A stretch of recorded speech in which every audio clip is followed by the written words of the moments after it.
എല്ലാവർക്കും നമസ്കാരം. Good morning. ഇനിയിപ്പോൾ വെറുതെ സ്റ്റാറ്റസ് ഇട്ട് ഫോട്ടോ ഒക്കെ ഇട്ട് ആളുകളെ വെറുപ്പിക്കാതെ ഇങ്ങനെ വീഡിയോ ഒക്കെ ഇടാമെന്ന് വിചാരിച്ചു. എന്തായാലും നിർത്തിയിടാണ്. പിന്നെ എൻ്റെ ശബ്ദവും കൂടെ കേട്ട് വെറുക്കട്ടെന്ന് വിചാരിക്കും.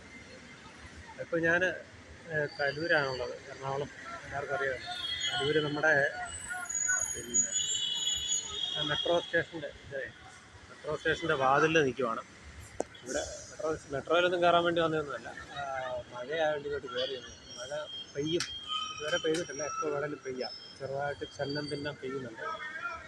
ഞാൻ ഈ വീഡിയോ എടുത്ത് ഇന്ന് രാവിലെ ജോലിയുമായിട്ട് ബന്ധപ്പെട്ട് കുറച്ച് സാധനങ്ങൾ പർച്ചേസ് ചെയ്യാൻ വേണ്ടി വന്നതാണ്. ഇത് നേരത്തെ ഞാൻ വന്നുകൊണ്ട് കടക്കാർക്ക് സമയമായിട്ടില്ല, അവർ തുറന്നിട്ടില്ല. അപ്പോൾ കണ്ടൊരു കാഴ്ച ഇതായിരിക്കുന്ന മനുഷ്യൻ്റെ സൂം ചെയ്ത് കാണിക്കാം. ഇദ്ദേഹത്തിന് രണ്ട് കാലുകളും പൂർണ്ണമായിട്ട് തളർന്നൊരു വ്യക്തിയാണ്. ഞാൻ അവിടുന്ന് ഇങ്ങോട്ട് വരുമ്പോൾ തന്നെ പുള്ളി ഇങ്ങനെ വരുന്നത് കൊണ്ട് വളരെ ബുദ്ധിമുട്ടി രണ്ട് കൈകൾ കുത്തി മുട്ടുകാലിൽ എഴഞ്ഞാണ് വന്നുകൊണ്ടിരുന്നത്. പക്ഷേ അദ്ദേഹവും ജോലിക്ക് പോകാൻ വേണ്ടി റെഡിയായിട്ട് വന്നിരിക്കുകയാണ്.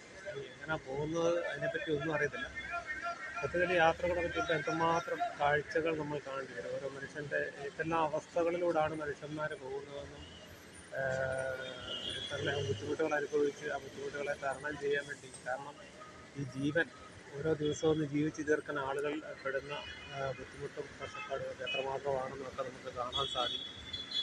അപ്പോൾ നമ്മളെപ്പോലുള്ളവരൊക്കെ മനസ്സിലാക്കേണ്ടത്, നമ്മളെപ്പോലെന്ന് പറഞ്ഞാൽ ഞാൻ മനസ്സിലാക്കേണ്ട ഒരു കാര്യം, ബാക്കിയുള്ളവരൊക്കെ മനസ്സിലാക്കേണ്ട കാര്യം ഇത്രയേ ഉള്ളൂ. നമ്മളൊക്കെ സത്യം പറഞ്ഞാൽ ഭാഗ്യവാന്മാരാണ്. എല്ലാ ശരീരത്തിന് യാതൊരുവിധ വൈകല്യങ്ങളോ മറ്റു പ്രശ്നങ്ങളോ ഒന്നും തന്നെ ഇല്ല. 3 നേരം ഭക്ഷണം കഴിക്കാനുള്ള വകുപ്പുകളല്ല ഒന്നും. നമ്മളൊക്കെ എത്രമാത്രം സമ്പന്നരാണ് എന്ന് നമുക്ക് ചിന്തിക്കാം.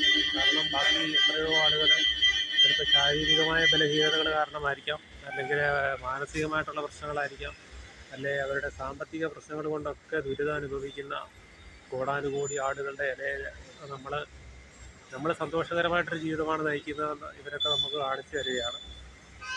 അപ്പോൾ അദ്ദേഹം ഇനി എങ്ങനെയാണ് പോകുന്നതെന്ന് ഞാനിങ്ങനെ വെയിറ്റ് ചെയ്യുകയാണ്. നമുക്കൊന്നും ചെയ്യാനില്ല, കാണുക മാത്രമേ ഉള്ളൂ. നമ്മളെപ്പോലുള്ള സാധാരണക്കാർക്കെല്ലാം കണ്ടുകൊണ്ടിരിക്കാം. നമുക്ക് അതിൽ നിന്ന് എന്തെങ്കിലുമൊക്കെ പാഠങ്ങൾ ഉൾക്കൊണ്ട് നമ്മുടെ ജീവിതത്തിൽ എന്തെങ്കിലുമൊക്കെ മാറ്റങ്ങൾ വരുത്താൻ പറ്റിയാൽ നന്നായിരുന്നു എന്ന് ഞാൻ കരുതുന്നു.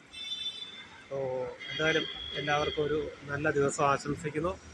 Okay, by.